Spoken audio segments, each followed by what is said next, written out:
মোহতারাম, ভালো মৃত্যুর জন্য কি কি আমল করতে পারি? ভালো মৃত্যু কামনা করি, হসনুল খাতেমা, এবং চাই যে আমার জবানে মৃত্যুর সময় কালেমা নসিব হোক। এই জন্য আমাদের কোনো আমল আছে কিনা?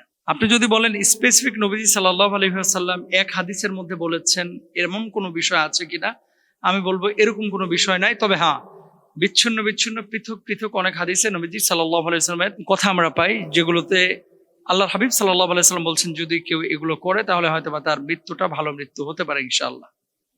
হতে পারে কি, হবে ইনশাআল্লাহ। তো সে আমলগুলো কি? ওমা কানাল্লাহু লিইউযিআ ঈমানাকুম। এক নম্বর হচ্ছে নামাজের প্রতি গুরুত্ব দেওয়া। কি আয়াতের অর্থ? আল্লাহ এমন নন যে তোমাদের ঈমান তথা নামাজ নষ্ট করে দিবেন। খুশু, বিনয়, নম্রতা এবং একাগ্র চিত্তে যদি আপনি নামাজ আদায় করেন, এই নামাজ আপনাকে সুন্দর মৃত্যু পেতে সহায়তা করবে ইনশাআল্লাহ। এক নম্বর নামাজের গুরুত্ব। দেখেন, অনেক মানুষ আছে যে নামাজ ঠিক নাই কিন্তু দুনিয়ার সব ফজিলত সে পাইতে চায়, আখিরাতের মুক্তি সে পাইতে চায়। নামাজ ছাড়া ভাই কোনো মুক্তির আশা আপনি করেন না। আপনি যাই করেন না কেন নামাজটা পড়েন। অন্তত জামাতে না পারলেও একা একা শুরুটা করেন, একাই পড়েন। মসজিদে যাইতে না পারলে বাড়িতে পড়েন, বাড়িতে না পারলে অফিসে পড়েন। নামাজ ছাড়েন না। এক নম্বর, ভালো মৃত্যুর জন্য নামাজ শর্ত। দুই নম্বর, দৃষ্টির হেফাজত করা। মান তারাকাহা মিন মাখাফাতি, আল্লাহ সুবহানাহু ওয়া তাআলা, রাসূল বলছেন যে আমার ভয়ে তার দৃষ্টি ফিরিয়ে নেবে, আমি অন্তরে এমন ঈমান সৃষ্টি করব, যে আবদালতুহু ঈমানান ইয়াজিদু হালাওয়াতুহু ফি কলবিহি, যাতে সে তার ঈমানের স্বাদটা পায় অন্তরে। মানে আপনি মোবাইলে আজেবাজে জিনিস দেখবেন না, রাস্তাঘাটে খারাপ কোনো দৃশ্যের দিকে আপনি তাকাবেন না, কোনো বেগানা নারীর দিকে দৃষ্টিপাত করবেন না। তাহলে আপনার কলিজার মধ্যে আল্লাহ তাআলা ঈমানের স্বাদ তৈরি করবে, ভালো মৃত্যুর আশা করা যাবে ইনশাআল্লাহ। তিন নাম্বার, সেটা হচ্ছে মিসওয়াক করা। নবীজি সাল্লাল্লাহু আলাইহি সাল্লাম যখন ইন্তেকাল করছেন তখনও তিনি মিসওয়াক করেছেন। আব্দুর রহমানের হাতে মিসওয়াক দেখছেন, গেটের সামনে দাঁড়ানো। আম্মাজার আয়েশাকে বললেন যে মিসওয়াকটা, আম্মাজার আয়েশা ইশারা করেছেন যে আপনি কি মিসওয়াক চাচ্ছেন? আব্দুর রহমানের থেকে মিসওয়াক দেওয়া হলো। আম্মাজার আয়েশা নিজে চিবিয়ে দিলেন। নবীজি ইন্তেকাল মানে রূহ কবজ করবেন, কবজ হয়ে যাবে, দুনিয়া থেকে বিদায় নেবেন, ঠিক ওই মুহূর্তে নবীজি মিসওয়াক করলেন। এরপরে নবীজি উচ্চারণ করলেন আসসালাত আসসালাত ওয়া মা মালাকাত আইমানুকুম। আপনি কল্পনা করেন তো যে রূহ কবজ হচ্ছে, তার আগে মিসওয়াক করা, তার মানে এটা কতটা গুরুত্বপূর্ণ। তাহলে মিসওয়াক করবেন ইনশাআল্লাহ। তিন নম্বর গেল, তাহলে ভালো মৃত্যুর আশা করা যায়। চার নম্বর হচ্ছে সর্বদা ওযুর সঙ্গে থাকা। আপনি যদি ওযু অবস্থায় মারা যান, কিয়ামতের ময়দানে ওযু অবস্থাতেই আপনি দাঁড়াবেন। দাড়ি ছাটা অবস্থায় যদি আপনি মারা যান, দাড়ি ছাটা অবস্থায় উঠবেন। আপনি যদি শরীরে ট্যাটু নিয়ে মরেন, আপনি ট্যাটু নিয়ে উঠবেন। আহা, কালকেই তো মনে হয় না পরশু দেখলাম, এই যে দক্ষিণাঞ্চলের পিরোজপুর না কোন জেলায় যেন, না পটুয়াখালী, এক মহিলা পতিতালয়ে গেছে, এক পুরুষ পতিতালয়ে গেছে জেনা করতে।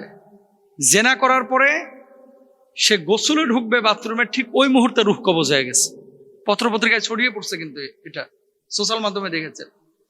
আমার মাথায় ও জেনা করেছে এটার জন্য বিষয়টা কঠিন মনে হয় না। এরকম চিপা চাপায় কত মানুষের তো জেনা করে, এর হিসাব আল্লাহর কাছে সে দেবে, কিন্তু আল্লাহ মাফ করবে ওই লোককে।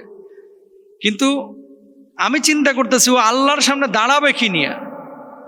মানুষ মৃত্যুর আগে কালেমা চায়, মৃত্যুর আগে একটা ভালো কাজ চাই। ও মৃত্যুর আগে জেনা করে মরছে, গোসলটা পর্যন্ত হারাম করতে পারে নাই। আল্লাহ মাফ করুক লোকটাকে, যেহেতু মুসলমান, আল্লাহ মাফ করুক। কিন্তু বলার মাকসাদ এই যে আপনারা যারা জেনা টেনা করতে যান বা মদ টদ খাইতে যান, হারাম কাজ করতে যান, ওর মতো আপনার মৃত্যু যা আসবে না, আপনার কি গ্যারান্টি আছে? ধরেন আপনি এক জায়গায় গিয়েছেন, যাওয়ার পরে আকাম করছেন, করার পর আপনার রূহ কবজ হয়ে গেল, গোসলটারও সুযোগ পেলেন না। আপনার বউ বাচ্চা মুখ দেখাবে কি করে?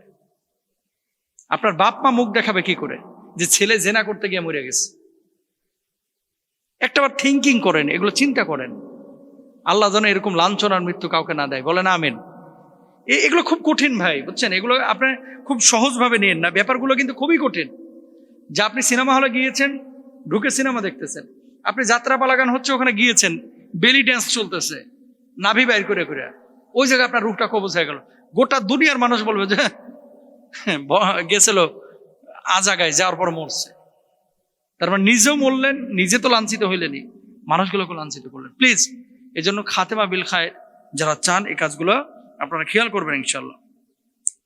শেষ করে দিচ্ছি। এরপর হচ্ছে আজানের জবাব দেওয়া।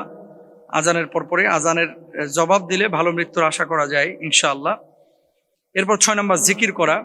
জিকির আল্লাহ দিন আয়াত করুন, আল্লাহ কিয়ামান ওয়া কুউদা, দাঁড়ায় বসা যে অবস্থায় আছেন সে অবস্থায় জিকির করবেন। 7 নম্বর হচ্ছে সদাকা করা, সদাকা যদি করেন। এরপর 8 নম্বর হচ্ছে সৎ মানুষের সাথে মেশা, তাদের সঙ্গে চলাফেরা করা, উঠা বসা করা, তাহলে আল্লাহকে চেনা যায় ভালো, নবী সাল্লাল্লাহু আলাইহি সাল্লামকে চেনা যায় ভালো, আল্লাহ ওয়ালাদের সহবত থাকা 9 নম্বরে।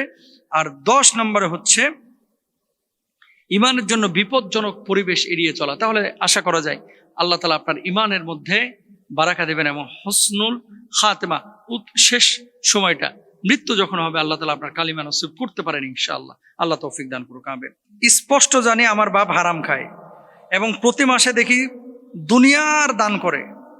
আমি জানতে চাচ্ছি আমার বাবার টেন্ডেন্সি সম্ভবত এরকম যে ধরেন হারাম যা উপার্জন করে অর্ধেক আল্লাহর ঘরে বা আল্লাহর রাস্তায় দান করে, অর্ধেক নিজে খাই। এইভাবে হারাম উপার্জন করা জায়েজ কি না জায়েজ? নাউযুবিল্লাহ। অনেক বাপি আছে এক জামিলে স্বীকার করছে, এরকম হাজারো জামিল আছে চিপাচাপাই এদিক সেদিকে, মানে প্রকাশ্যে হারাম খাচ্ছে, সুদ খাচ্ছে, ঘুষ খাচ্ছে, আরেকজনের হক মারতেছে। ধরেন 50,000 সুদে তুলে নিয়ে এসে 25,000 টাকা অমুক ফাউন্ডেশনে বা চ্যারিটি অর্গানাইজেশনে অথবা কবি মাদ্রাসায় অথবা আলিয়া মাদ্রাসায় অথবা গরিব মিসকিনকে অথবা কোনো ওই যে ফাউন্ডেশনে, চ্যারিটি অর্গানাইজেশনে দিয়ে বাকি 25,000 দুমড়ায় মুচড়ায় খাইতেছে। ও মনে করতেছে আল্লাহ নিল আমিও নিলাম, মিলামিশা চললাম। নাউযুবিল্লাহ। কোনো হারাম দান আল্লাহ তাআলা কবুল করেন না। ইন্নাল্লাহা তাইয়্যিবুন, আল্লাহ তাআলা নিজে পুত পবিত্র। লা ইয়াকবালু ইল্লা তাইয়্যিব, আল্লাহ তাআলা পুত পবিত্র কোনো জিনিস ছাড়া কবুল করেন না। আপনি যে হারাম খাচ্ছেন, মসজিদে আপনি হারামের টাকা দিয়ে জমি দখল করার পরে গেটের সামনে বিশাল মসজিদ, ওদিকে 200 মানুষের জমি দখল করছে এই জমিখোর। এরকম আছে না বাংলাদেশে? হাজার হাজার, না সরি হাজার বললে ভুল হবে, শত শত আছে। বাজারে জমি দখল করে ইন্টেনশন হচ্ছে এখানে কি করবে, দোকানপাট করবে। তো দোকানপাট করলেই তো মানুষজন চড়াও হবে, সরকারের নজর আসবে। তা আস্তে করে একটা ছোট টাটির মসজিদ বানায় ফেলায়। এবার মসজিদকে কেন্দ্র করে কিন্তু বাণিজ্য শুরু হয়। ইন্টেনশন যদি এরকম থাকে, এটা সম্পূর্ণরূপে হারাম। ওয়ালা তাকুলু আমওয়ালাকুম বাইনাকুম বিল বাতিল, এটা আল্লাহ তাআলা নিজে কোরআনের মধ্যে বলেছেন। এই যে ভালোর সাথে মন্দকে আপনারা মিলাবেন না, হালাল খাবারের সাথে হারাম খাবারকে মিলাবেন না। বহু মানুষ এরকম আছে যারা ব্যাংকের, এখন আপনারা ব্যাংকের সুদের টাকা পাচ্ছেন, যে হুজুর না বুঝে ফিক্সড ডিপোজিট করে ফেলেছে, এখন আমরা কি করব? যদি এরকমটা হয়ে থাকে, আপনার বিভিন্ন প্রতিষ্ঠান আছে না, ধরেন সুন্নাহ ফাউন্ডেশন, পরিবর্তন ফাউন্ডেশন, রাহমানি ফাউন্ডেশন, বিভিন্ন ফাউন্ডেশন আছে। এই ফাউন্ডেশনগুলোতে এই টাকাগুলো দিয়ে বলবেন যে এটা সুদের টাকা, আপনারা জায়গা মতো খরচ করেন, এগুলোতে বাথরুম বানিয়ে দেওয়া হবে। অথবা নিকৃষ্ট যে জায়গাগুলোতে জায়েজ আছে ওই জায়গাগুলোতে পয়সাগুলো খরচ করা হবে। তারপরে এই টাকাগুলো খায়েন না, এই টাকাগুলো মসজিদে দিয়েন না, কারণ আল্লাহর ঘর এটা পুত পবিত্র ঘর। আপনার হারাম টাকা দিয়ে আল্লাহর মসজিদ বানাইতে হবে, নাউযুবিল্লাহ, আল্লাহ তাআলা কবুল করবেন না। সুতরাং ইন্টেনশন যদি এরকম থাকে, কিছু হারাম উপার্জন করব, নিজেও খাবো, মসজিদেও দিব, মাদ্রাসায়ও দিব, মাদ্রাসার ছাত্ররাও খাবে, আমরাও খাবো, মিলেমিশে চলবো, ভাই এত সহজ না। এই দান আপনাকে জান্নাতে নেবে না, বরঞ্চ এই টাকা আপনাকে জাহান্নামের মধ্যে নেবে। সুতরাং বি কেয়ারফুল। এরপরে দেখেন সাহাবী রিদওয়ানুল্লাহি আনহুম আজমাইন কত সচেতন ছিলেন, কত সচেতন ছিলেন। একটা লুকমা তারা জীবনে হারাম খায় না, একটা লুকমা। তারা কাঁদতেন, ভয় পাইতেন। আর আমাদের স্কলারদেরও এখন ঝামেলা আছে, বুঝছেন। একটা মানুষ ডাকলে আমরা চলে যাই, ও হালাল খোর নাকি হারাম খোর এগুলো আমরা বাক বিচার করি না। প্রকাশ্যে কোনো মানুষ যদি হারাম খায়, যেমন এই ছেলে নিজে স্বীকার করছে যে আমার বাপ হারাম খায়, তার মানে এই ছেলেটা আসলে ভালো ছেলে, গোবরে পদ্ম ফুল ফুটছে আর কি। বাপ হারাম খোর কিন্তু ছেলে ভালো হয়ে গেছে, মাশাআল্লাহ, আল্লাহ তার হায়াতে বারাকা দান করুক। তো এই ছেলের মতো অনেক প্রকাশ্য হারামখোর আছে।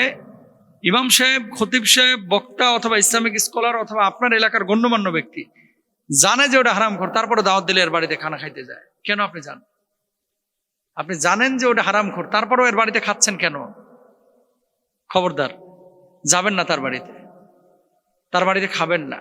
হ্যাঁ, যদি এমনটা হয়ে থাকে 50-50, হারামও আছে হালালও আছে, তাহলে হালাল খাবার যদি সে খাওয়ায়, আপনি ডিরেক্ট জিজ্ঞেস করেন যে ভাই এটা হালাল পয়সার নাকি হারাম পয়সার। যদি সম্পর্ক নষ্ট হয়ে যায় জিজ্ঞেস করেন না। কিন্তু আল আকিরু তাকফিল, ইশারা, জ্ঞানীদের জন্য কিন্তু ইশারায় যথেষ্ট। আপনি এতটুকু বুঝেন, আল্লাহ তাআলা আপনাদেরকে বুঝদান করুক, আমাদেরকে বুঝদান করুক এবং হালাল জীবনযাপনের তৌফিক দান করুক, আমিন।